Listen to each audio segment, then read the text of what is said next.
ಸ್ನೇಹಿತರೆ ನಮಸ್ಕಾರ. ಈ ಒಂದು ವಿಡಿಯೋದಲ್ಲಿ ಕಸ್ಟಮರ್ ಕೇರ್ ನಂಬರ್ಗೆ ಯಾವ ತರ ರೀಚ್ ಆಗ್ಬೋದು ಅಂತ ತಿಳಿಸ್ಕೊಡ್ತೀನಿ ನೋಡಿ. ಇಲ್ಲಿ ಕೆಳಗಡೆ ರೀಚ್ ಆಸ್ ಅಂತ ಹೇಳ್ಬಿಟ್ಟು ಕೊಟ್ಟಿದೀವಿ ಕಸ್ಟಮರ್ ಕೇರ್ ನಂಬರ್ಗೆ. ಆ ನಂಬರ್ಗೆ ನೀವು ಕರೆ ಮಾಡಬಹುದು. ಇಲ್ಲ ಅಂತಂದ್ರೆ ನಿಮ್ಗೆ ಮೇಲ್ಗಡೆ ಒಂದು 3 ಗೆರೆ ಕೊಟ್ಟಿದೀವಿ. 3 ಗೆರೆ ಮೇಲೆ ಕ್ಲಿಕ್ ಮಾಡಿ. ಅದಾದ್ಮೇಲೆ ಕಾಂಟ್ಯಾಕ್ಟ್ ಅಸ್ 8ನೇ ಸಿಂಬಲ್ ಮೇಲೆ ಕ್ಲಿಕ್ ಮಾಡಿದ್ರೆ ನೀವು ವಾಟ್ಸ್ಆಪ್ ಅಲ್ಲೂ ಸಹ ಮೆಸೇಜ್ ಅನ್ನ ಮಾಡಬಹುದು ನಮ್ಗೆ. ಒಂದೇದು. ಸೊ ಇದರಲ್ಲಿ ಮೆಸೇಜ್ ಅನ್ನ ಕಳಿಸಿ ನೀವು ನಮ್ಗೆ ಒಂದು ವಾಟ್ಸ್ಆಪ್ ಅಲ್ಲಿ ವಾಯ್ಸ್ ಅಪ್ಡೇಟ್ ಕೊಟ್ಟರೆ ಡೈರೆಕ್ಟ್ ಆಗಿ ನಮ್ಮ ಕಸ್ಟಮರ್ ಕೇರ್ ನಂಬರ್ಗೆ ಬರುತ್ತೆ. ನಾವು ಅದ್ರ ಮುಖಾಂತರ ನಿಮ್ಗೆ ರಿಪ್ಲೈ ಅನ್ನ ಕೊಡ್ತೀವಿ.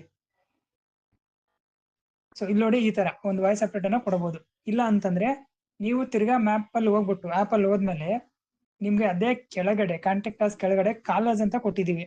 ನೀವು ಅದ್ರ ಮೇಲೆ ಕ್ಲಿಕ್ ಮಾಡಿದ್ರೆ ಡೈರೆಕ್ಟ್ ಆಗಿ ನಮ್ಮ ಕಸ್ಟಮರ್ ಕೇರ್ ನಂಬರ್ಗೆ ಅದು ಕಾಂಟ್ಯಾಕ್ಟ್ ಆಗುತ್ತೆ. ಕಾಲ್ ಮೇಲೆ ಕ್ಲಿಕ್ ಮಾಡಿದ್ರೆ ಡೈರೆಕ್ಟ್ ಆಗಿ ನಿಮ್ಮ ಒಂದು ಫೋನ್ ಮುಖಾಂತರ ನಮ್ಮದು ಕಸ್ಟಮರ್ ಕೇರ್ ನಂಬರ್ಗೆ ನೀವು ರೀಚ್ ಔಟ್ ಆಗ್ಬೋದು ನೋಡಿ.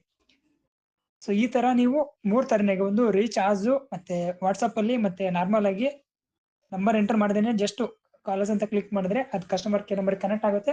ಅದರಿಂದ ನೀವು ನಮ್ಮನ್ನ ಕಾಂಟ್ಯಾಕ್ಟ್ ಮಾಡಿ ನಿಮ್ಮ ಸಮಸ್ಯೆಯನ್ನ ಬಗೆಹರಿಸಿಕೊಳ್ಬಹುದು. ಧನ್ಯವಾದ.